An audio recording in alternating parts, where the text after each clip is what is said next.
Kitang tanan adunay katungod nga masayod kalabot sa mga kalihukan sa pangagamhanan.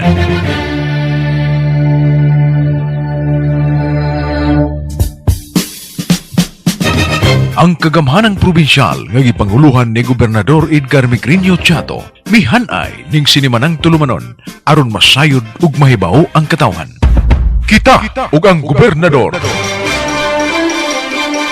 Kita ug ang gobernador. Mga palisiya sa probinsya nga may kalambigitan ang kinaiyahan, agrikultura ug turismo nga maoy sandayong sa panginabuhian ug ingon man sa panglawas ug edukasyon sa katawhan, maoy lintong hanay nga hisgutanan. Kita ug ang gobernador. Uban sa mga sakop sa Bohol Tri-Media Association ug uban pang sektor, atong kukabilduhan ang ugma sa atong lalawigan. Kita ug ang gobernador. Ania ang atong mga tinugyanan. Nakita may ganun is conference rooms, tourism center or people's mansion. Kung atong Kgob station, pero punta nga may gala, ang station DYDR. If we have Governor Kgob Chato, Vice Governor Concepcion, welcome nato ang mga katawan, natin karoon at mga kawalan sa Bohol Media. In a short while, atong Governor will join nato karoon. Pagtawad, kanatay ang importanteng bisita na iyak na rin sa likuhon sa atong Provincial Administrator. So dito maglalang may gala na atong Provincial Administrator maraming buhabri sa atong programa. Please welcome Provincial Administrator A. de Malario. Good morning. Good morning. Kaya salamat po si may buntag ka na po tanan. Tumahigal sa Bohol Media. May buntag sa atong mga listeners ug sa kanunay mga higala, mag-igsunan na ito, mag-igsunan pulanon o mga listeners sa station DYRD o station DYDR. Ang atong nag-review kanunay usap, no? Sa atong mga kahigalaan o kaigsunan nga pinagi sa atong kahimanan sa dyrdan.com o sa dydran.com. Usap, nakahukap kita karon sa uban ng mga station sa Hagna, sa lungsod sa Ubay o kani makaigsunan atong di mo nga mga kalihukan o programa pinagi sa pagpahibaw sa itong mga bulanon, nakalalim mga activities na sa provincial government, ang mga kalihukan usap sa itong gobernador, sulod si Manaha o ubay-ubay na pag-iskutan karon kay gawa sa mga manungdanon kayo mga kalihukan sa itong kagamahan provincial, niya man usap ang atong mga kadakuha sa atong national government sa upang pamagkalihukan karon nga adlaw. So, kanyang tanan, sa ngalan ni Governor Edgar Chato o ni Vice Governor Dr. Concepcion, atong mga provincial board members, atong mga department heads sa provincial government, at atong mga empleyado, kamo tanan atong i-welcome ni sa atong turnaman. Niya karon ang atong Carlos P. Garcia scholars, no, mga graduates for the year 2011 o 2015. Yatong adlaw fairness magkaigsunan gihimo ang Kgob sa atong Regional Development Council. Kinintanan ipaningkamutan sa atong gobernador nga matambungan mao na nga sa kataas sa mga biyahe o sa kadaghang mga schedule sulod nga nining si Manaha medyo na pagaw-pagaw yun, no, si Governor Chato. In fact, kagabi sa atong programa dito sa Bohol Tropics Resort, umupo na kayo ang mensahe ni Kgob, no, kay Medyo Kapos Agustino, no, kay pila man ka mga tigo na siya good ang nag-preside, no, sa labi na sa Regional Development Council, labi na kay siya po ang chairman, so siya good ang mag-preside sa RDC. Kanya dito po sa Kgob sa League of Governors of the Philippines, din siya ang Secretary General. Kgob po sila dito sa Discovery Suites Hotel. Nasagaran sa mga discussion po, no, ma-appeal yun ang probinsya sa Bohol o ang uban pa mga kaumaran sa Region 7. Mauna nga nababad, no, maayo ang atong gobernador sa daghang mga activities sulod ni mga simanaha. Kahapon, paginanat dito sa Ubay, o niya pagkuman midagan po din niya aron pag-preside sa Provincial Development Council na meeting din kinikitambukan sa nagkalaing mga opisyalis sa ato probinsya o ang ato mga private sector representative. So, nga itong adlaw Merkules magkiksunan dito sa Kauluhan. Naghimo ang sa coordination meeting pinaagi sa pag-discuss sa mga ubang mga lakang o pagpasabot kabahin sa unsay organizational structure sa ato ang New Bohol Airport Project. And sa mataganunay na ato mga higala sa Bohol Media, mautanan nato og unsa na ba ang update sa ato New Bohol Airport Construction Project. Ito nga Miyerkules dito sa Discovery Suites Hotel, gihimo ang tigong uban ni Undersecretary Bukayan sa DOTC, uban ni Governor Edgar Chato, si Congressman Rene Relampagos sa atong unang distrito sa atong lalawigan. Kunya ang consultant, ang project consultant, no, ang JAC o ang Japan Airport Consultants, kinsa maoy kuha kini sa kani JICA pag-oversee ni maong implementation sa atong project dito usab ug ang joint venture ang contractor ni mao ang Shioda Mitsubishi Construction Company na maoy midaog no sa maong bidding sa New Bohol Airport Project. So bayo-bayo ang mga giiskutan mga kaigsunan o niya dunay mga pagahimon pa mga activities nini paghulma sa organization, no, o ubang mga agencies nga ma-involve para sa implementation ng yun sa project, no, na dunay katagda na activity nga pagahimon sa dinhi sa atong probinsya sa Bohol. So mga tao kano sa magkasugod tungkol kay na-awarded na mga kaigsunan, dili na ni magdugay, no. Ato galing ito yung within sa bulan o sa April makamobilize na ang ato ang company na maoy midaog meaning maong pagtrabaho sa atong New Bohol Airport Project. Then wahit tagamay pagsulti nito kay atong isuga pa man dito sa atong Tabiran Airport ang atong Secretary sa Department of Justice, no, si Secretary Laila Didima nga anya din karon tungod kay siya man ang pinasidunggan dinapit o mamumulong ato sa tigong sa ato ang Women's Federation dinhi sa atong probinsya sa Bohol nga pagahimon diha sa atong Provincial Cultural Center dinhi sa atong Dakbayan sa Tagbilaran. So tuwa siya sa Bohol Tropics papagkakaroon uban po niya ang ato ang NBI Director nga atong anak sa lalawigan sa Bohol, si Attorney Dodong Mendez, no, ako ang FBI Director, uban ni Secretary Diliba. So, in a few minutes, manis na ni karon aron po na magkaykayo, no, sa paghihimama sa atong mga kaigsunan sa Bohol Media. Niya, ang atong mga nagalay activities sa mga kaigsunan din sa atong probinsya, ang atong Office of the Provincial Veterinarian naghimo kini og usa ka Bohol Rabies Prevention and Elimination Program and massive synchronized dog vaccination uban sa atong municipal agriculture offices o kani mao ang gihimo ang pag-distribute hatag sa mga supplies sa paraphernalia sa mga 7 vaccine carriers and ubang mga equipment aron sa paghimo og massive vaccination sa atong mga hero dinhi sa atong probinsya sa Bohol. And by the way, congratulations sa mga mga graduates, no, nining simana o dumiyaging simana o mga uban pa, no, na maghimo sa mga graduation ceremonies. Yato pipila ka mga adlaw na bayubay ning atong mga kalihukan na gitambungan, no, sa atong buhatan sa atong gobernador ang mga nagalayang graduation activities sa atong mga kalungsuran. So congratulations na atong mga graduates sa elementary, high school, and colleges dinhi sa atong probinsya sa Bohol. And ang atong mga pahalipay po kanilang tanan, no, nga migraduar sa nagalayang mga tulungan dinhi sa atong probinsya. Kaya ang League of Provinces katong ingon nato kaganiha mga kaigsunan ang ilang tigong gihimo sa ilang 5th General Assembly dito sa kauluhan, tinambungan sa mga gobernador, no, sa atong probinsya, led by Governor Umali, ang presidente sa League of Governors of the Philippines, nga maoy nag-preside sa maong tigong uban ni Governor Edgar Chato. Kunya ang atong Provincial Development Council, EXECOM, Nag-approve kagahapong dawa makaigsunan ng ubay-ubay ng mga project for endorsement ngadto sa Regional Development Council o ngadto sa NEDA.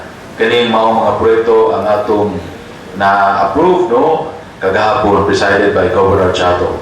Ang proposed 2016 projects for Bohol Island State University kani gipresent ni Dr. Magante kagahapon adlaw o kani nag-appeal sa mga ubang infrastructure projects for the Bohol Island State University. Ang proposed use of government land na naadya sa Ubay Stock Farm para sa pag-anda o pag-support nini sa atong power development nini sa atong probinsya sa Bohol.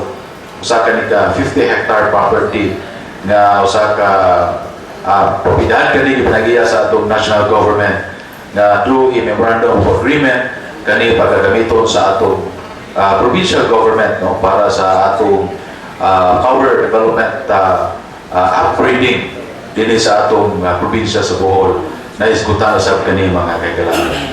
Ang proposed construction of a tourism road in the municipality of Roon gipresent kani ni Mayor Lloyd Lopez diin dunay laraw ang lungsod sa Roon nga magahimo og usa ka tourism road katong uplifted area diha sa coastal no area of Roon diha sa Sungon diha paingon sa barangay Basdako no makita mo diha nga dunay uplifted area dunay 7 kilometer road project nga gilaraw sa lungsod sa Roon nga i-develop diha mga kaigsunan o kani gi-approve for endorsement sa Provincial Development Council kakahapon adlaw. Ang construction of new Philippine Coconut Authority building nga kini gitinguha sa atong PCA nga makapaton sila og usa ka dako nga buhatan nagakos kani og 30 million pesos gi-approve kani for endorsement kakahapon adlaw sa PDC nga ma-relocated sila sa usa ka dako o kamugaway nga buhatan no kay gamay na kay ni buhatan sa atong PCA na diha sa atong barangay Dampas. Mao na nga dunay plano nga i-relocate sila kunya ang funding for the construction of a new building apil ang warehouse nini pag hatagan kani og appropriations pinagi sa atong national government amounting to 30 million pesos.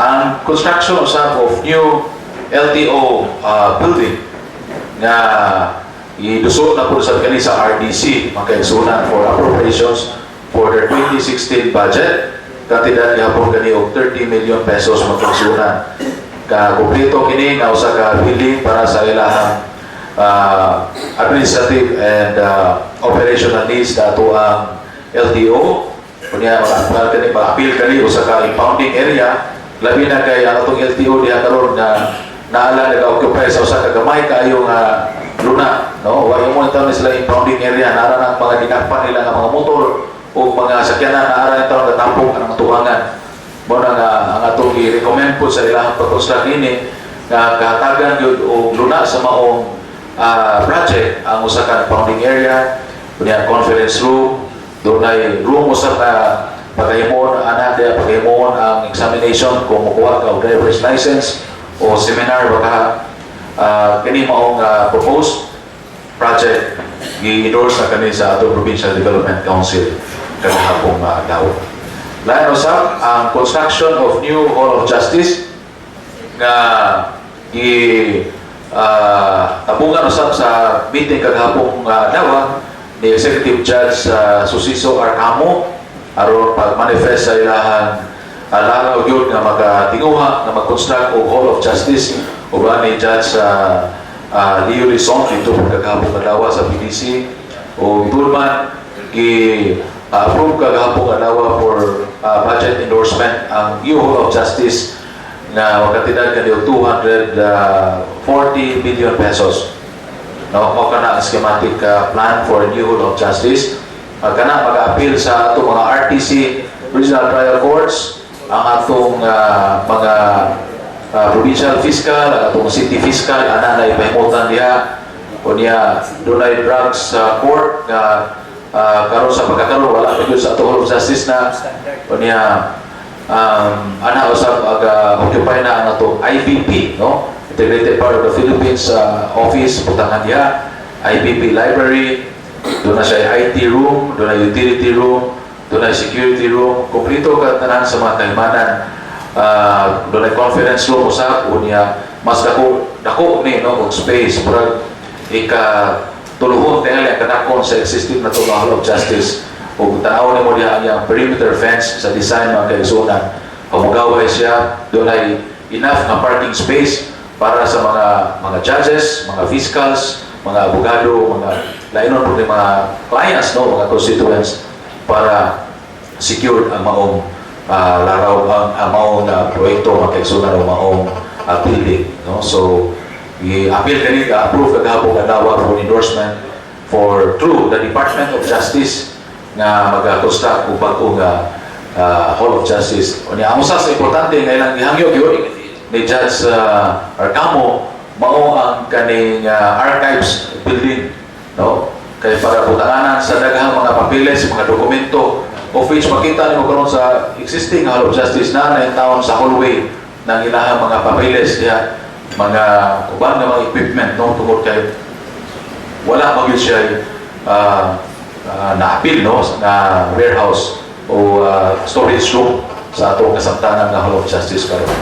Kunya usa-usab nga naluso o na-approve kagahapon kadawa ang budget for the rehabilitation and improvement of our Chocolate Hills facility sa lungsod sa Carmen, amounting to 70 million pesos.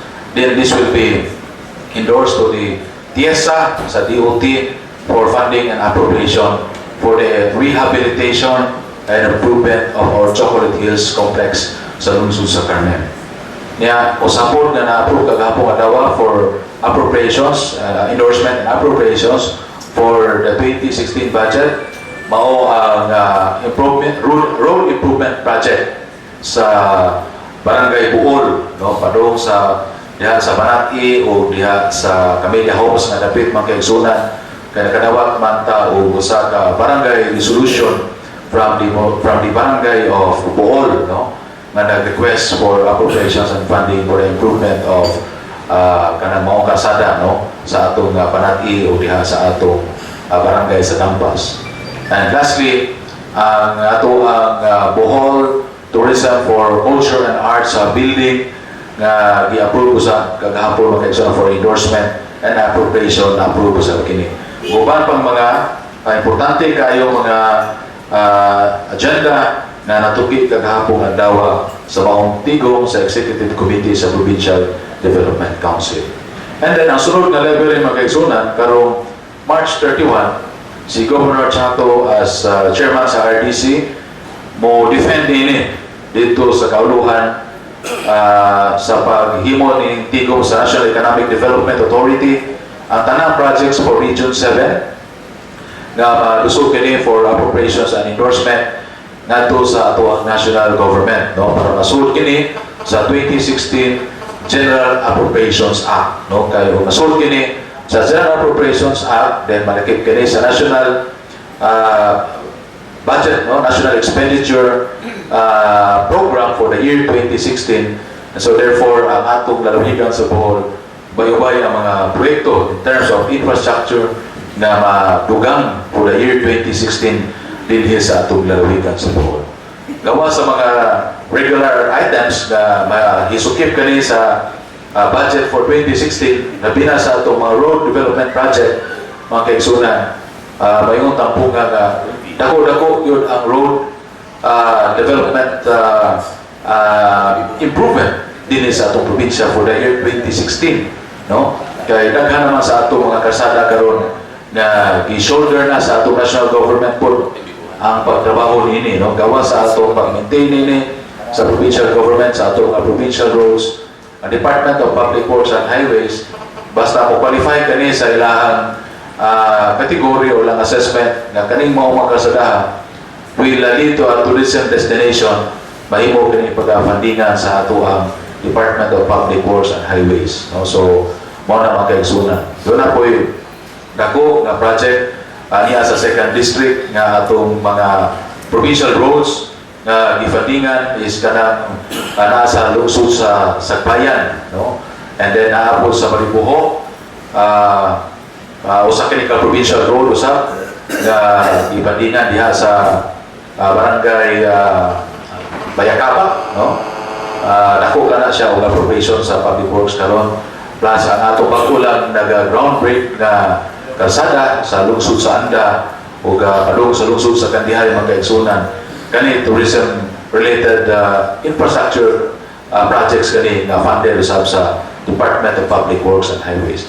Kaning tanan giduso ni Governor Chato for appropriations o natabangan kani follow up sa atong mga congressman usab mao nga karon tuiga ang appropriations nini, no, dili next year, karon tuiga katong tulong ka mga kalsada sa provincial government na mga provincial roads sa mga kaigsunan.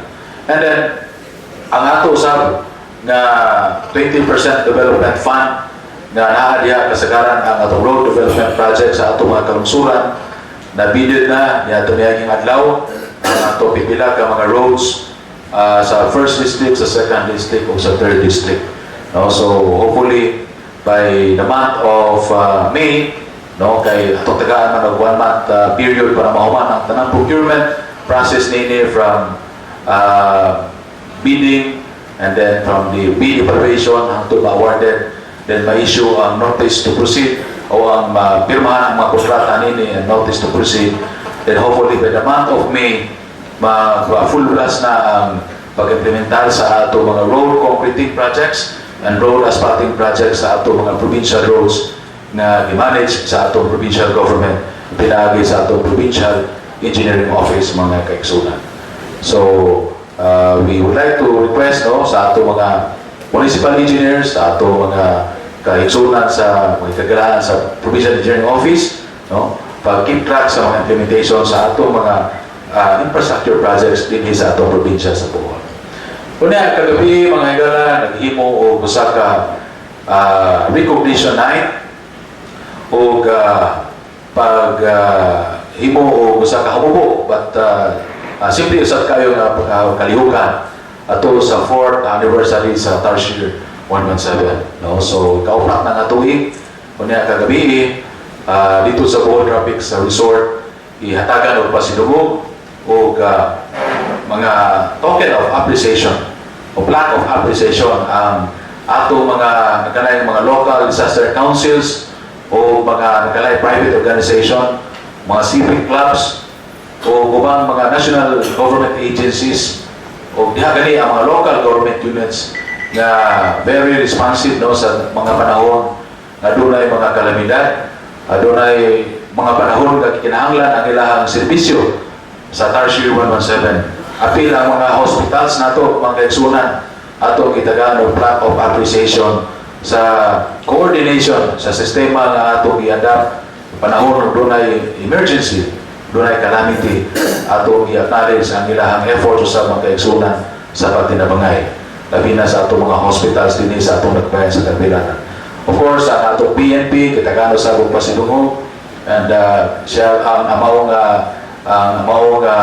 organization o maong agency tabungan kagahapon ni Provincial Director Dennis Agustin, ang Philippine Army gitabungan pinagi ni Lieutenant Colonel Poten Camba sa atong 2nd SL Battalion, ang atong Bureau of Fire, no, pinagi ni Fire Marshal Orbeta, no, diha usab ni City Fire Marshal Manasi Bautista, mao say nagawat in behalf of the City Fire Department.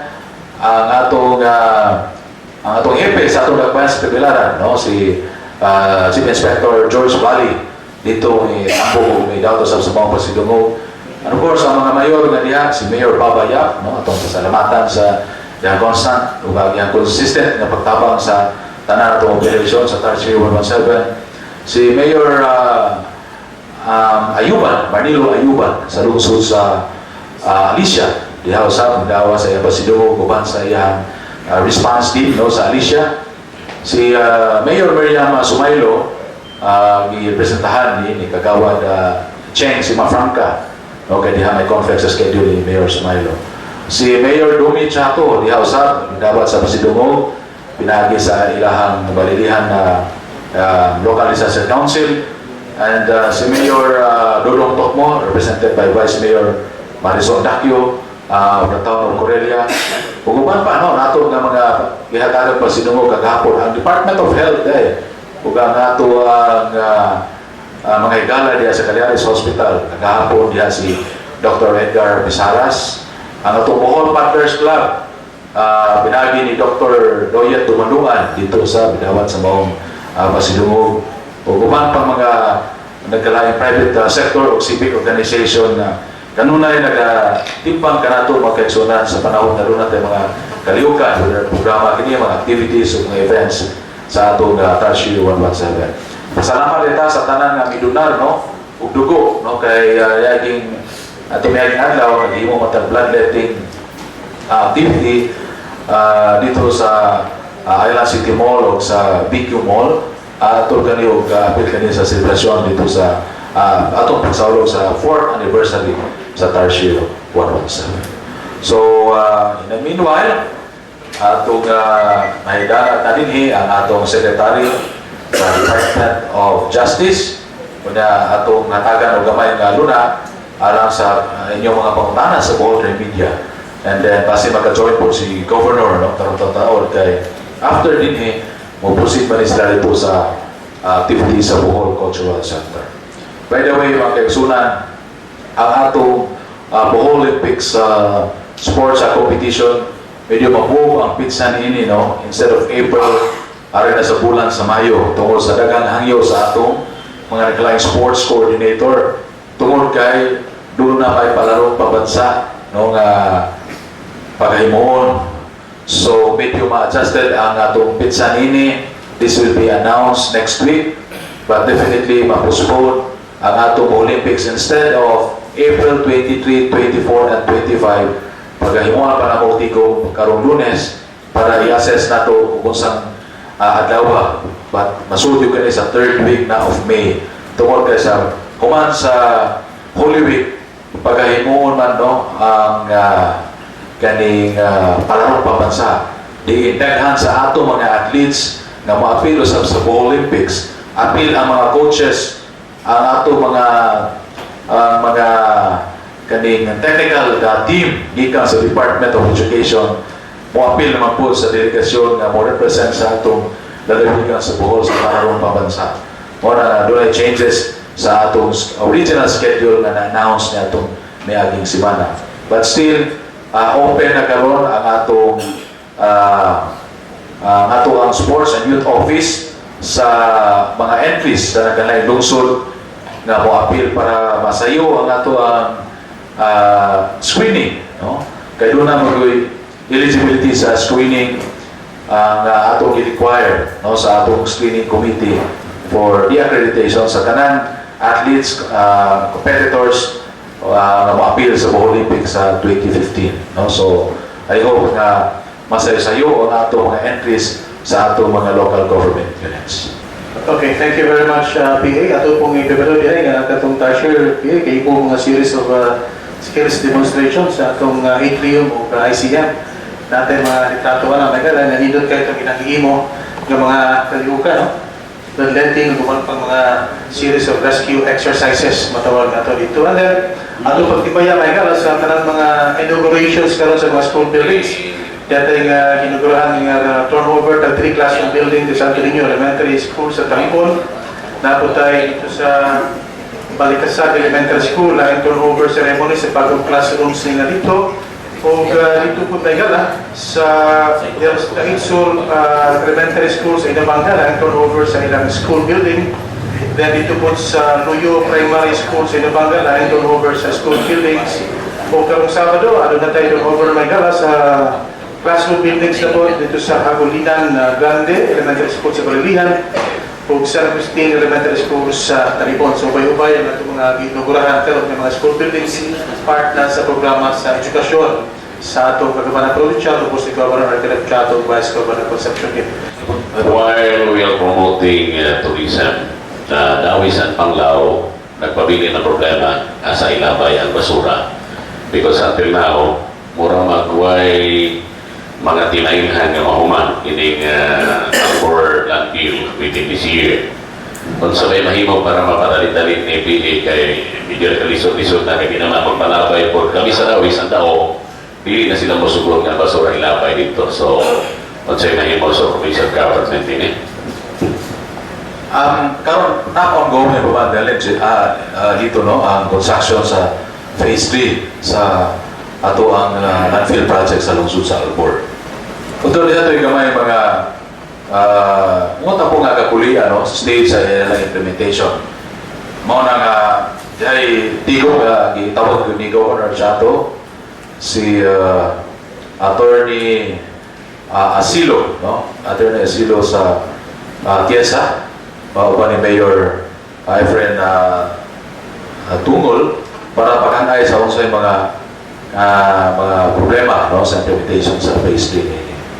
So mao na usa ka concern na atong ipaspasan dito kay about ang nag-increase ang ato ang capacity sa ato ang kaning waste sa atong tabilaran sa atong mga silingan ng mga lungsod, the absence of sanitary landfill. Mayroong mayroong innovative yun ang ato mga kalungsuran, labi na ang ato mga local government officials kay wapamatay lungsod ini nga i-privatize ang garbage collection. Tanan kani is ginuma pa man sa ato mga kalungsuran. No? So nagpadayon pa ang open dump site no sa ato mga kalungsuran. So ato lang hangyo nga kato mga lungsod nga niadap sa composting dayon sa gunato na no for the meantime nga watay landfill pa niya ang uban nga mga lungsod doon na yung naghapungan sa ilahang mga basura na medyo na sa piong ng mga lugar. Siguro po nato no na temporary nga sistema ng nana matapunan gunato dayon para ma-avoid nato ng pag-scatter niya no sa susunod na problema sa ato ang sanitation. So, anyway, i-assure ba na nato ang Kiesa na kanang appropriation o kanang ongoing implementation sa phase 3.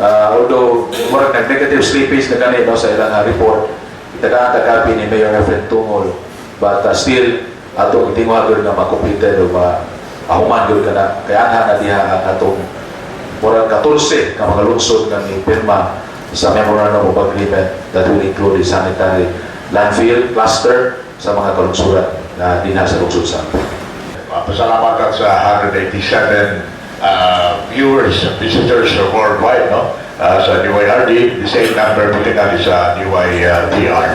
Gamay na nga ito, hangyo na sa ito mga callers, provincial administrator diya sa Marapaw Street, loyo sa atong old Capitol Building. Isa na mo, ayaw na, ang city ba o ang province ba, kay pastilan paitay, iagi ko nun nila. O pa mo, hindi mayo, ayaw mo yun mo lang. ang Marapaw Street ng Fred, ang provincial government mo ayo na nasul ka na sa 2015 budget ng Fred 2015 nagpatabang tagama sa program of work sa city government and nagka-istorya may Engineer Castolo last week niya na no? Gamay na lang kayo kay apilan mag-revise ang program na maapil ang drainage sa Fred kay elevated na ba ng bahin sa bahay ni Attorney Marapaw dapat niya gampog mo sa Shoppers Mart no? So i-revise gamay ang plano na maapilan o drainage system kaya ang original plan na ng Fred was asphalting ang nahuman karon pagisugan ni Governor Chato ni Mayor Babayag ipa-concrete ni Governor Chato ang Marapaw Street no? So iapilan o drainage basin mabid na ng Fred karon katapusan sa bulan sa Abril. Okay. O niya, tinginit ko rin karon, doon na ni-suggest nga to, di ba ko na mahimo na tinatawag na hydraulic ramp pump nag-ibo karon sa Valencia.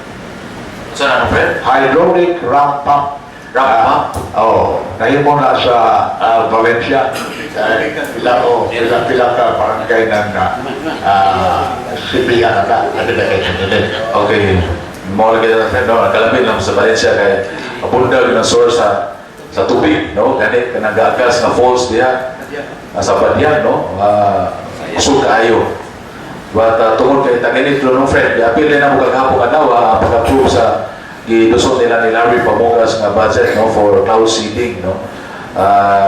na-incorporated na ano Fred no sa budget labi na kay i-assess karon sa atong Department of Agriculture o sa atong office of provincial agriculturist ang pagahimo nini no Fred ng cloud seeding po. So atong patungan no Fred no di mata technical expert kalabot niya na kanay mogingon sa Valencia atong ipatanaw na o ginsawa na pag-implement no o gasang gapita. Importante na ang source of tubig po no kay unlike sa panglusod na abot na yun ang surface water dili sa atong dapit kuha pa mata kaning nagapump mata tubig no dili sa atong pinagi sa mga pumping stations nato dinhi sa Dampa, sa Dao, sa Kgob o sa lungsod sa Corelia. So atong ipatanaw na o sa ilang recommendation ng friend atong nasunod nato na steps na ang budget ng operation.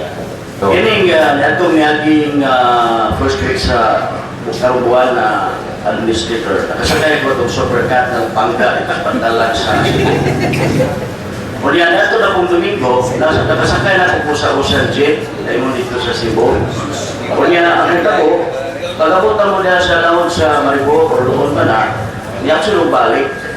So ako ipamunta na ang usa sa mga crew na hinungdan nga nga niya sila balik, kaya nilikay sila sa payaw. So, o mato ka payaw sa Cebu, imong babantayan na daghan kayo mga payaw dihang kapita sa laot sa Loon, Maribo. So, mas mayo siguro ani api nga sa mga LGU nga mao nag-establish na ng mga payaw, i-coordinate sila sa Coast Guard sa ilang pagbuong sa payaw aron na kanang channel nga magian sa barko or bus craft dili na sila kabutangan diya kay ang nahitabo ato ang styrofoam nga mao lang gigamit sa murag kuya lubos na makita. So ang ako lang suggestion kung mahimo sa atong provincial government na mahangyo na to ang mga LGU na sa panahon sa sunod na igayon na magbuong sila payaw, mag-coordinate sila sa Coast Guard. Thank you.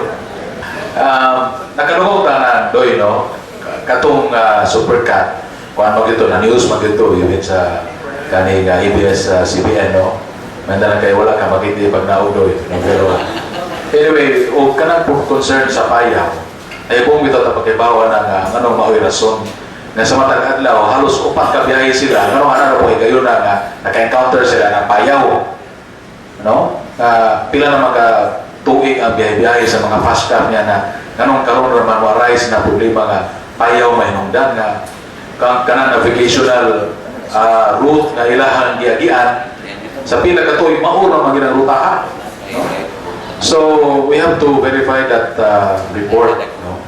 Ang municipal waters doon na may territorial jurisdiction na within 10 kilometer 15 kilometer distance ang local government doon na may jurisdiction no sa municipal waters atong hangiuon ang atong Philippine Coast Guard no o atong Maritime Police pag-review niya na no and to come up with recommendation apil man na sila sa Coastal Law Enforcement Council na to sa tanang distrito atong hangiuon ato ipakuha ang report ana para ma-official sa Ocean Jet na mahubog yun tirol na hinungdan o niya asa po napita ang reference point nga gingon nila nga na-stock sila pinagi ang payaw no sa kadako-dako ba naman sa dagat ma-stock pa juga ang payaw nga gingon nga maura magdawutahan nga agihan nila no but still ato na nang i-verify and we will request Commander Madariaga of the Philippine Coast Guard na mga tag-official report anak para mo i-validate nato. Thank you po nga imo nang gi-raise kagawas ng ganito.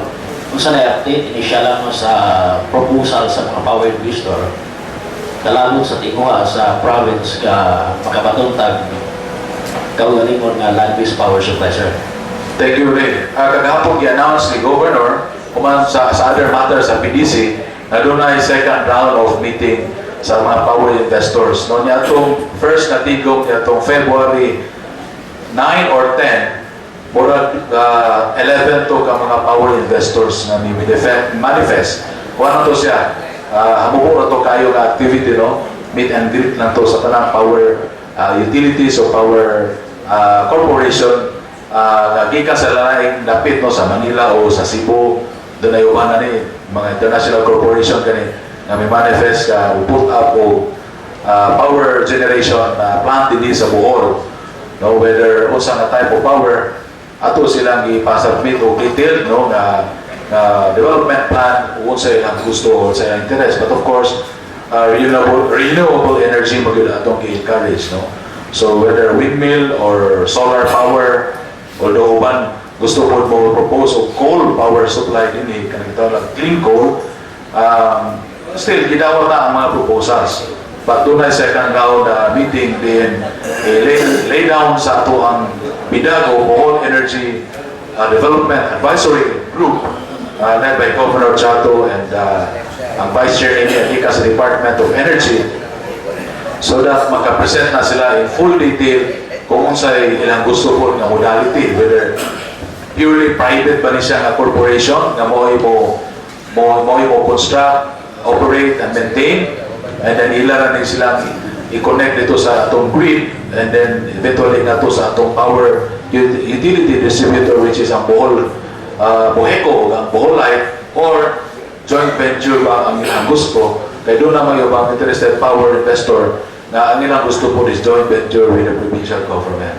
So mao na kagahapon akong i-appeal sa discussion sa Provincial Development Council ang katong 50 hectare lot, no, na naa sa lungsod sa Ubay na mao kanay usa sa mga site na atong i-propose for power generation project, no, na i-put up din para doon na kita domestic power supply din sa atong probinsya sa Bohol. Dili lang ta mag-depend sa geothermal power gikan sa Leyte kay gawas na limited naman ang power capacity niya na, no. Nagka-increase ang atong power demand sa Bohol.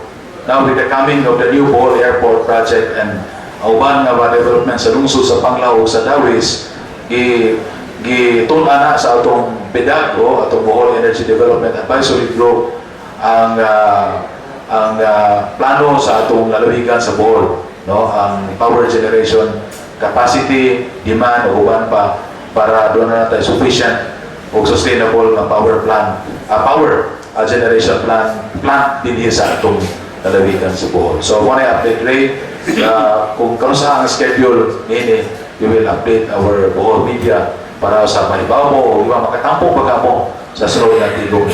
Thank you.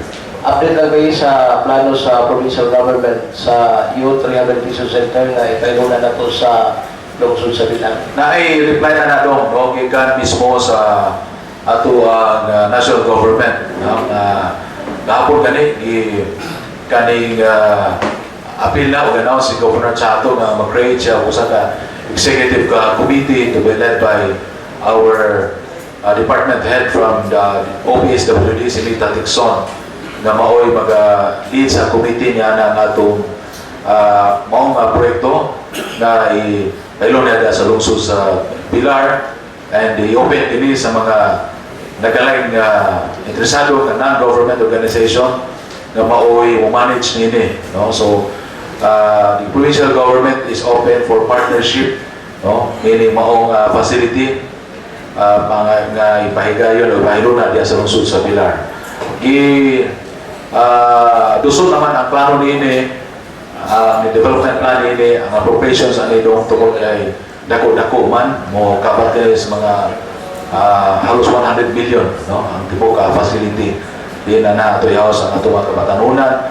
Doon na po ilang mga facility for daily activities, no, like training, para po doon ay mga kalingawan, no, nga ilang mahimo while ana sila diya sa lungsod sa Pilar. So kagahapon no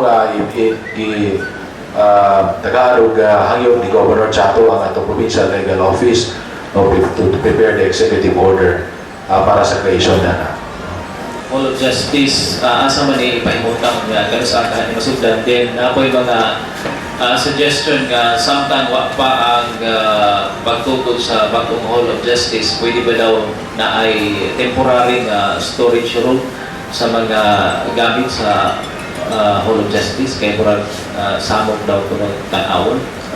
Tinulog yun na next, no. In fact, ang among government na kanang archives building na mo ang i-construct, no, i-refine na loro na ang plano, ana lang yun mo ipahimutang likod sa Hall of Justice. although archives building ka na, but temporarily, pwede ang part niya na magamit sa ato ang Hall of Justice para sa mga nagkalaing mga dokumento na pwede ipahilunan nila. Karon temporarily, na ay archives pero di mo na yung dako yung kayo. Murag bodega na siya na naa sa likod sa nadapit sa atong provincial motor pool na mao na ilang utilize. But tungkol sa kadaghang mga dokumento kana mga decided ng mga cases gawa pa na sila ma-dispose mao na sa sila nga hangyo. O mao na makita nimo karon na existing kahimtang sa ato ang Hall of Justice. Mao na nga gitinguhan ni Governor Chato na karon na niya sa Secretary de Lima, although diha na response ani no gikan sa national government, mahatagan kani og follow up. So diha sa meeting kagahapon ang atong executive judge na magkatugod kita og Hall of Justice with a complete facility nga pilang iyang archives no building para ato na ipahimutan. Kanang atong archives nga building para na sa provincial government Tukuron. That is worth 10 million pesos. Usa ka naka-building na bodega type nga awan ato iputan ang mga kanang dokumento sa provincial government, mga papeles nato sa atong accounting office, sa atong general services, sa atong mga real properties ato na ito pahimutan, but maybe part niya na ato sa ipagamit sa Hall of Justice kaya nakunako mo po ng building ato ni Muon. No? As to the location, naay ato ginegotiate pa ng property within Tabilaran. No? Una lang tayo ma-announce na to kung ma-confirm na gano'n ito na o na finality na as to the arrangement no, between the provincial government o asa na bitay pa ito. Last Tuesday and Wednesday, nagkato ko dito sa ANDA to cover the municipality sa akong picture sa ilang lugar because I have known that it is the second tourism destination in the province. That is true. So, ang akong question is, are there creative solutions to improve the municipality? Because I have learned that there are projects nga the support sa government, sa local o sa national, like the hinterlands nga infrastructure sa pagkayun po sa tong sila manok. So, ang akong question is, how about establishing in cooperation with the municipality a kind of project that will touch about the creative sector? Because I think UNDP also emphasize ang need sa pag-support po ang sector, because that is one way to promote the town also, like having art festivals, no? For example. Okay. Kani atong mayor diha kay kanang si Mayor Dodong Amper yung kao creativity in terms sa iyang governance diha. Sobra gani ka creative kay follow up lang sa mga project diha sa lungsod sa Anda. Grabe ka nakasubsob si Mayor Dodong Amper, no? In fact, pag visit ni Secretary Butch Abad dito, bago lang pangitahay ko higayon ni Mayor Amper o ni Governor Chato nga maka pangayo funding appropriations no for infrastructure diha sa lungsod sa Anda, no? Mao na nga ubay ang atong mga proyekto nagpelo na sa provincial government karon diha, and in terms of culture and arts gani sa bagulang himo nila nga kaning katong fiesta o foundation day nga dahil himo nila nga culture and arts presentation matag barangay, no? Pero halos na barangay may appeal, no? 16 barangays nga may appeal. So the provincial government will definitely support the eco-cultural tourism program of the town of Anda. Dili naman nga tungod kay usa kani ka nindot kayo nga destinasyon para sa mga bulanon o mga bisita sa Bohol. Ang lungsod sa Anda makaigsunan daghan na kayo nga na-develop diha nga mga tourism sites gawas sa mga private mga investors nga nag-locate diha karon pagputang sa ilang mga hotels and resorts. Ang provincial government ang usa sa dako nga giuna diha nato uban sa ato mga national agencies is ang pag-upgrade sa atong kalsada, no? Okay, we would like to welcome Secretary Rela Kgob of the Department of Justice na niya din karon welcome, Secretary, and of course, si Governor Edgar Chato, mga kaigsunan niya po, pagpagano to si Governor, wala kayo po makatingog pa si Governor karon kaya wala medyo posible sa Kgob. Yes, Governor. Thank you very much, Provincial Administrator. Bohol is very happy to have with us Secretary Laila De Lima of the Department of Justice. So before anything else, nalilipat ako padayon, tuguti ko nga mohatag, no? On behalf of the 1.2 million Boholanos, our key for the good secretary, ang atong symbolic key, opening Bohol, our doors, our windows, and our hearts to Secretary De Lima of the Department of Justice. Your Honor, please accept our simple token. Sa mga naminapero, ihatag ni Governor ang symbolic key to the province of Bohol. Ito rin matawag of this will be your visa, Secretary to the province of Bohol. Let's give a big round of applause, please. Thank you. So, si Governor, Director Mendez, may I acknowledge Director Mendez of the NBI. May bisita sa Bohol. Boholanos na sir. Director, please, join us. So, Governor will have his opening statements and then we will have the Secretary. Yes, thank you very much. This is a weekly program, Secretary. Kitawag ng Gobernador, bridges the government to the people. And we are honored that you're here, open interaction. But before anything else, we would like to thank the Secretary. She will be our guest in a few hours from now with the women of Bohol. So over 1,000 women are gathered at the Bohol Cultural Center. So without much ado, so you will have more time. This is the Bohol Tribe Media, Secretary. And then we have also the CPG Scholars. President Carlos P. Garcia Scholars. Welcome to the big hand to our scholars. Yes. And we have also Bantay Bayan Induction, also in a short while. So let's give the floor to the good Secretary, Secretary Laila De Lima from the Department of Justice.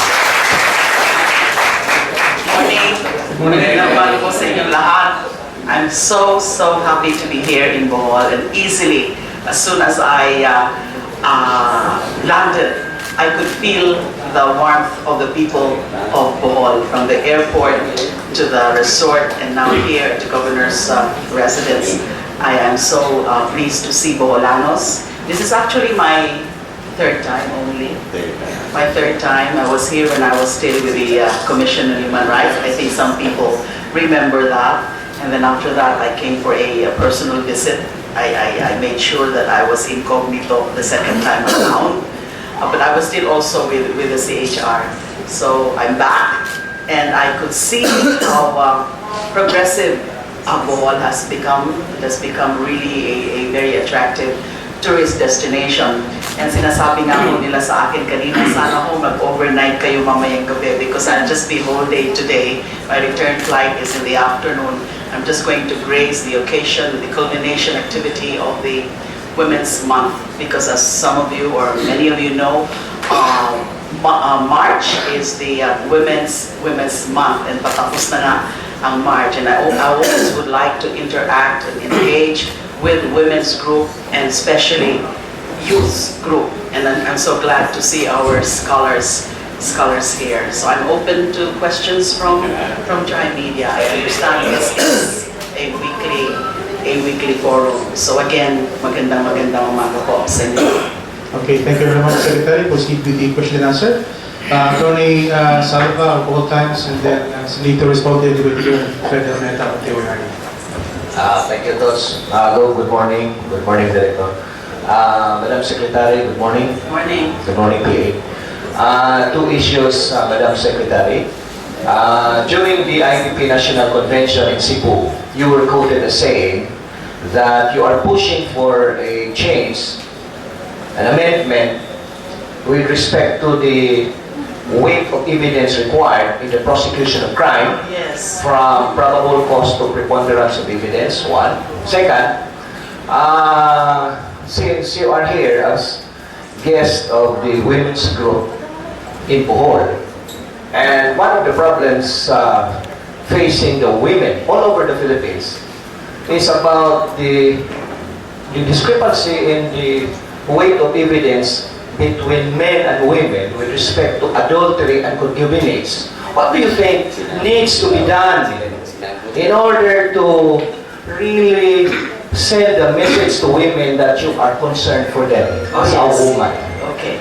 Thank you so Thank much. you. That's a very good question. So I'm glad to know that you're up to date with respect to my pronouncement. So that was just over the weekend when I was one of the speakers in the National Convention of the IPP. And yes, because I was given the task to make a presentation on the reforming and strengthening the prosecution pillar.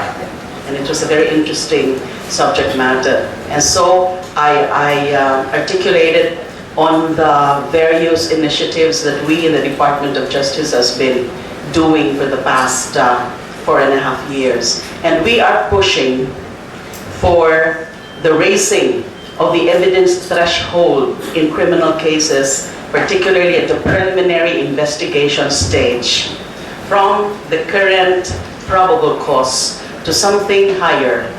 And we thought of preponderance of evidence because there are other standards, preponderance of evidence, prima facie, etc.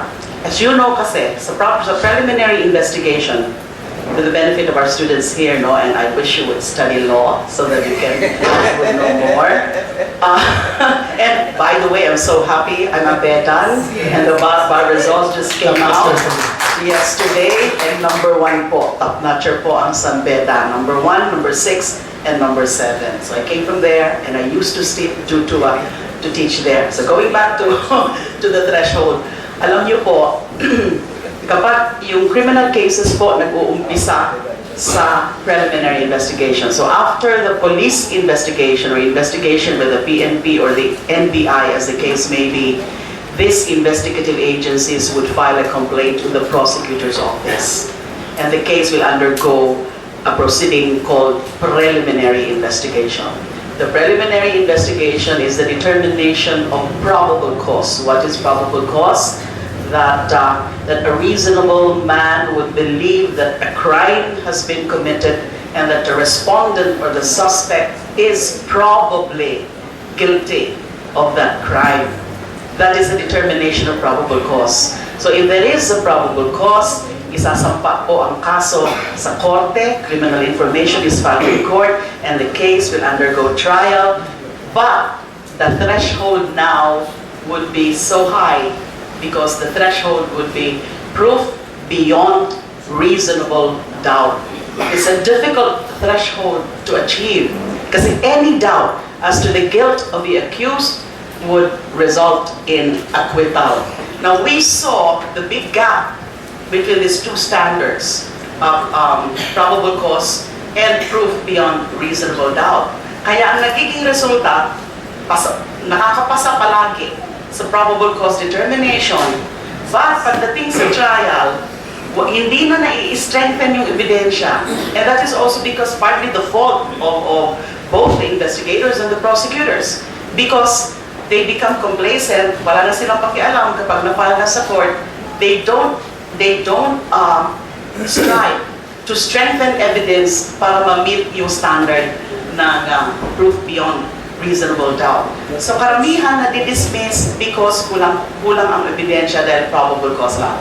So we thought of increasing it. But we had difficulty in determining what exactly is the standard. Kasi kung masyado naman naming taasan, like prima facie, or substantial evidence, etc., that would also work to the detriment of the complainant. Right? So, what you call this? We thought of preponderance of evidence as the better standard para mataas-taas naman ang aming conviction rate para pagdating sa korte, mas mataas ang chance na lalong mapalakas in order to meet the proof beyond reasonable doubt threshold. So it's in the works. What is the second question? Women.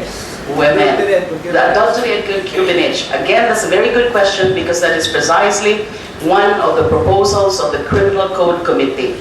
Siguro narinig nyo na po, merong Criminal Code Committee na ang lead is the DOJ. We have submitted draft Book 1 and Book 2 of of the new criminal code. Because in the first sona of the president, that's one of the things that he stated, that he wants a new criminal code to take the place of the revised penal code that we have now, which is circa 1932. At yung revised penal code, marami na hong mga obsolete, archaic provisions. Meron pa nga mga provisions like challenging to a duel, mutilation, etc., etc. Meron pa hong mga ganon. And on the other hand, may mga bagong types of crimes na. Transnational crime, cyber crime, drug trafficking, human trafficking. And these are not addressed in the current revised penal code. So we are coming up with a new and modern and truly Filipino, much simplified penal code. And isa po yan sa mga napag-aralan namin. You know, it's one best proof of gender inequality. Adultery, concubinage. Adultery, madaling i-prove. Concubinage, mas mahirap i-prove. We are actually proposing for equal standards in prosecuting both adultery and concubinage. And even men can be guilty already of adultery and not just concubinage. Ngayon kasi adultery only for women. So it's not, it's definitely an equal treatment, and we are proposing that. Okay, thank you, Dr. Saba. Can you remind the media we only have one question, please, because we are pressed with time. Senator Lito, DYTR, and then Federal DYR. Thank you very much. Madam Secretary, be known as Iron Lady of this administration. Good morning. Good morning, Kgob. May buntag Poblano, Director. May this now. Madam Secretary, you are determined for the modernization because of the kaguluhan of the Bureau of Corrections. You are determined now to transfer the Bureau to Lahore. What will happen if this will not be materialized within this term? So, can this be continued once you'll be a senator? Or i-appoint mo kayo bilang chairman ng Kgob? Thank you. This is not the time for, you know, for advertising anything with respect to any political plan that I have, because honestly I don't know yet what's going to be my plan after my stint as DOJ. Anyway, your question about the new modern facility to be established in Lahore, Nueva Ecija. We're making sure that this project will jumpstart or will be started before the end of this administration. In fact, we have begun the process. We conducted last week an investors forum where we invited possible bidders. By the way, this project is through PPP, Public-Private Partnership. Kaya kasama mo namin dito sa plano ang DOF and the PPP Center. And indeed, this is something to look forward to. We're excited about this project. This is the first ever big ticket project of the DOJ, because the estimated budget runs at 50.2 billion pesos. But this is through private-public partnership, and the concept is build, transfer, and maintain. The private partner, the winning bidder, would build or construct that modern facility, which is going to be the first state-of-the-art modern facility in the country. And nalaman ko lang recently, it's going to be the biggest in the world in terms of inmate population. Because yung mga prison facility daw po sa ibang jurisdictions, normally, they would house only about 2,000 to 3,000 inmates.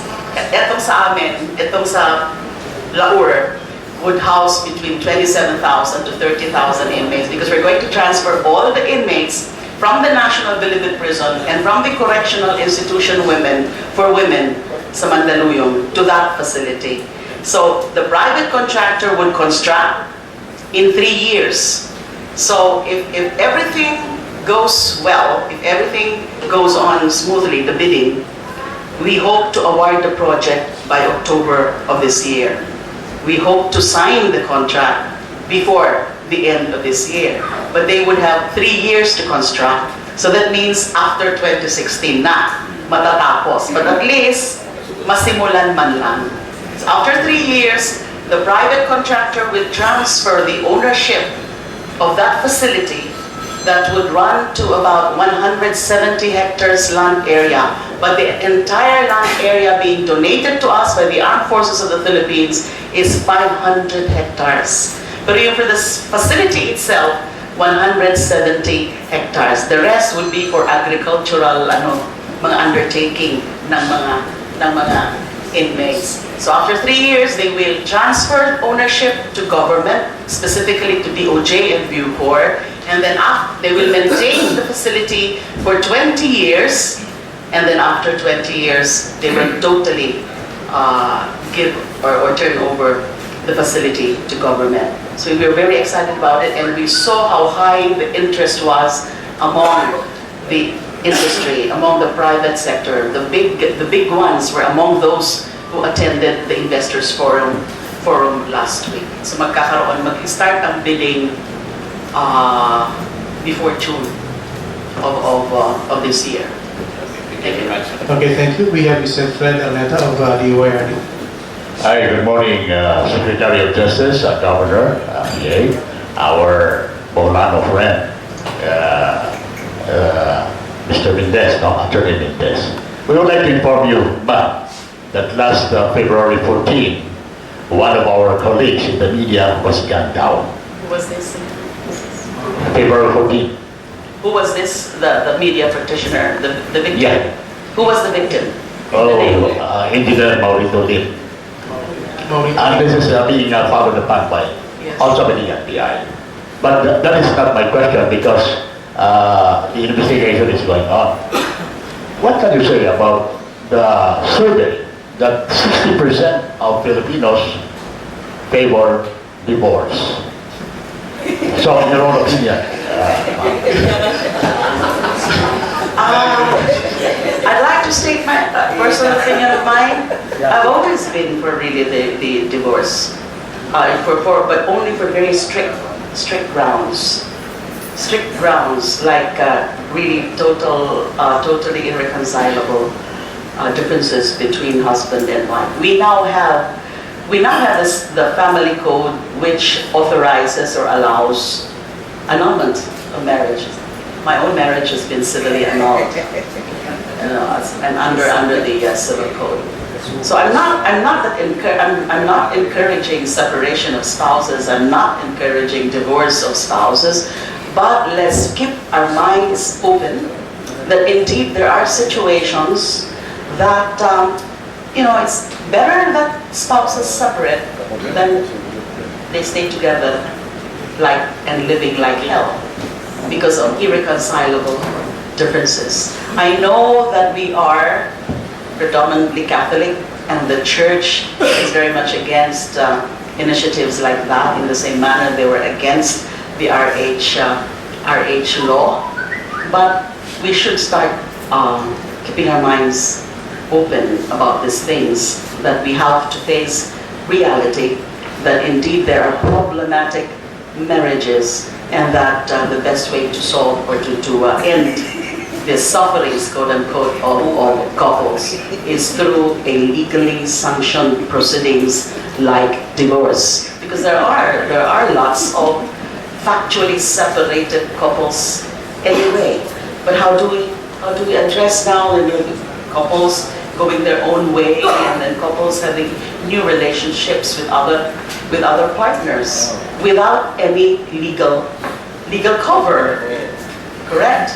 But again, lest that I be misunderstood and lest that I be criticized, I'm not at all encouraging things like that. It's just that we have to address reality. We have to accept and address reality, and let's be open about it. Anyway, it will undergo debate in Congress, and it really depends on how we weigh the pros and the cons of the arguments that would be raised in respect to that legislative measure. Although matagal na po yan, every now and then, may mga nagpro-propose on the divorce bill. Years ago, certain members of Congress would be introducing divorce bills. So they're just trying again. So let's see what happens. It's just like yung mga panukala tungkol sa mga reimposition of death penalty every now and then. Some congressmen, every time there is a heinous crime that is committed, some congressmen would start, or some members of Senate would start pushing again for the reimposition of death penalty. Pero they're voted down. So let's see what happens this time with respect to this new, the recent moves for the passage of divorce law. Thank you. Thank you. Okay, thank That's my personal stand. Okay, I've seen so many raising of hands, but unfortunately, the good secretary is pressed with time, and we have yet is coming. So this would be the last question for now. Kagawad Senyor. Thank you to Chi. Good morning, Secretary. O sa atong Gobernador, o Itsur nga Bolanon, Director Mindis. Secretary, yesterday, the Provincial Development Council of Bohol, chaired by Governor Edgar Chato, one of the project endorsed to your office, the construction of the Hall of Justice. Yes. So, mayroon pa tayong matulong dahil karamihan sa ating mga judges ay pumunta kay Governor para makapusta tayo ng bagong Hall of Justice. Thank you, Madam Secretary. Okay, I think as you know, ang DOJ po ang tagapangasiwa ng project called JUSIP, the construction of halls of justice. The problem is that medyo naging matipid yung pagbibigay ng budget sa JUSIP na yan for the past years. Although in 2014 we were given 100 million, and for this year we were given 170 million for JUSIP projects. Yung sa 2014, intact pa rin yung budget because we are waiting for the list from the Senate kung kanino mga i-aalot, anong mga areas. Kasi there are several areas, there are several cities, municipalities asking for funds for JUSIP or halls of justice. So we're trying to prioritize kung mga sino, anong mga lugar ang pwedeng pagbigyan ng budget. But the list is supposed to come from Senator Chis Escudero, the chair of the Appropriations Committee of the Senate. Now, yung 175 million, yung karamihan nakaalot na, like for San Juan, etc. Kasi ang nag-push noon was Senator J.D. Ejercito, so you want something for San Juan and meron din iba. So I don't know if Bohol has been what is that? The old Hall of Justice. Well, in front of Paul. That's not uncommon at all. That's really the common side.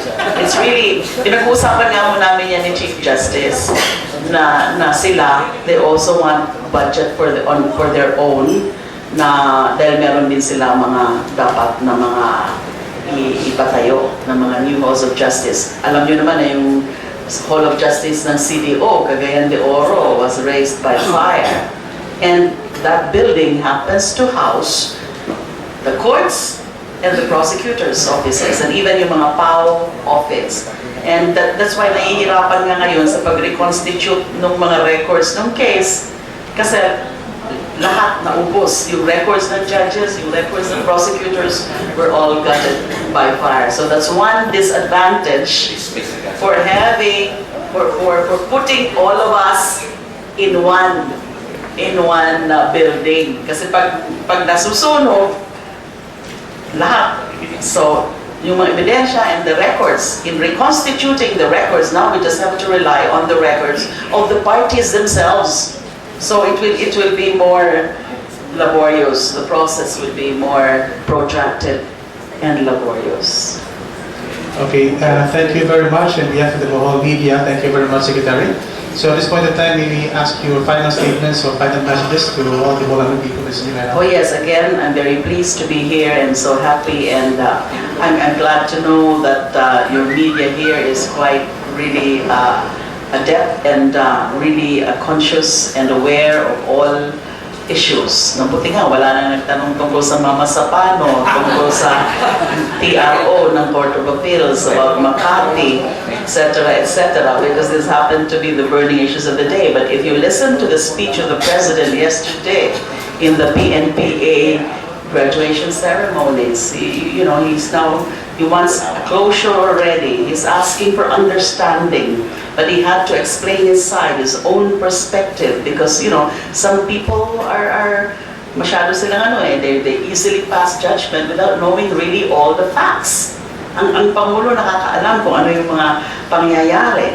Because as I've been saying, it's more of an error of judgment or lapse of judgment on the part of the President. But in hindsight na lang, because he was being fed the wrong or inaccurate information in those very critical hours. He thought, okay na. He thought that may extrication na as early as 7 o'clock in the morning.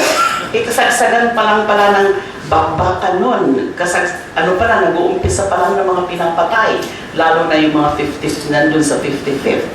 No, so, I also said it's so easy now to be playing armchair presidents these days. Ilagay nyo ang sarili nyo sa katayuan ng isang Pangulo na 24/7, of course, is more than 24/7, and he has to address a lot of matters, a lot of concerns, all at the same time. And at that time, he was even in Zamboanga, also addressing another concern, yung sa bomb explosion. In other words, if only the President was fed with the correct and accurate picture of what was happening during that day, January 25, hindi mo siguro ganun ang nangyari. But he was, I don't know what was the motivation or what was the real reason why those officers that he had relied on with respect to that particular operations did not give him the correct picture or had concealed from him the real situation on the ground. And ang unang kasalanan nga dyan ay yung hindi pagsunod sa kanyang clear and explicit guidance to coordinate with the AFP and also with the CCCH. So, nandiyan na yung BOI report, nandiyan na yung Senate report, nandiyan na rin ang MILF report. So people will be awaiting the report from the DOJ, because I think this one will be critical in terms of really determining sino ang pananagutin natin. And that's what people are waiting, especially the victims, the families of the victims. And it's not easy. Also, the original deadline is supposed to be next week, April 2, but the team has sought for 2-week extension. So it's a reasonable extension, so I granted the request for extension, especially na next week is already Holy Week. And I want them to really come up with something that is comprehensive in terms of the determination of the criminal liability. And hindi po madali yun, kasi ang pinakaunang dapat ihayag namin ay yung what is going to be the actual legal framework by which we have to approach the case. Should it be strictly applying the revised penal code? In other words, are we going to treat whatever crimes have been committed as simply common crimes like murder, physical injuries, assault, etc.? Or can we consider also the fact that what we have is supposedly an armed conflict, only that there is cessation of hostilities, but something that was disturbed on account of that operations being undertaken without complying with the notice requirement or the coordination requirement. And therefore, if it's something that is within the context of an armed conflict, because tama po kasi sinasabi rin ng MILF na they remain to be a revolutionary organization, na although some senators, like for example, Senator Bongo Marcos, he was surprised about that. Why? Is it really still a revolutionary organization? But there is a peace process already. But the peace process has not yet been concluded because we still have to look forward to the passage of the BBL and the ratification of the BBL in a plebiscite. It is only, and it is, well, until and unless this proposition about coming up with a Bangsamoro entity, a new political entity, is put in place, revolutionary organization pa rin sila. Only that may ceasefire. That's why there's cessation of hostilities, may ceasefire. But, nagulo nga yung ceasefire na yun nung pumasok yung SAF, yung nagkaroon ng operations. But there has been no real resumption of hostilities. They remain to be revolutionary organization. If they're revolutionary, the premise, the underlying premise is there is an armed conflict. So kapag nagkakagulo, kapag may nangyayari, what do you call that? Are those crimes committed called war crimes? Or crimes of aggression, etc. under Republic Act, the IHL law? Can we apply humanitarian law here? Diba? So, kailangan muna po namin tinitresh out yun. Anong legal perspective, legal framework ang kailangan namin sundin para malaman namin and how to proceed? What charges can be filed and against whom? Alright? Thank you. Okay, thank you very much, Madam Secretary. Maybe also, let's give her a bigger applause. We may also listen from the Director of NBI, our very own Director Mendez. Sir, a few words for our media. Ito kasi ako yan. Okay, maibuntag sa tanan. Secretary. With the permission of my secretary. Director Kgob. Well, I was not expecting that I would be given the time to say anything here. But I'd like to grab this opportunity to express our thanks to the Secretary in behalf of the Boholanos for giving us the opportunity to see her face to face. Kasi iba yung si Secretary pag nakita mo sa TV. Iba yung in person. Before, makikita mo si Secretary, ayaw niya yung mga picture-picture. But recently, nakikita ko si Ma'am. Okay naman siya. So, I think this is a privilege for us that she's with us now. And also, for me, as a Bolano, I take this as a rare opportunity to see you, face you, because I think a lot of you do not even know me. I've not seen you, but probably in the TV only. So, maraming I'm part of the interest of the Secretary para makilala rin niya. But my reason to be here, the Secretary is in Bohol, so I have to be here also. And for that, ma'am, thank you po for gracing the invitation. And to the officials of the province, kay Kgob, saka kay for everybody, thank you, and may punta ka na punta.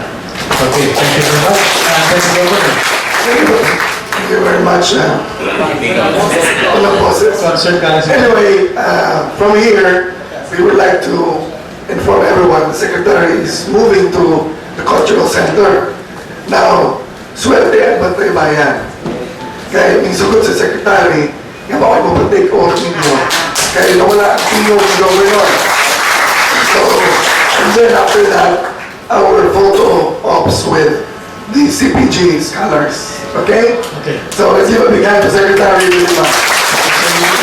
Thank you very much, Secretary, for your visit to Bohol. Okay, thank you very much. We proceed first with the induction of the Batabayan. We have the Commission Director, General Gil Gutierrez.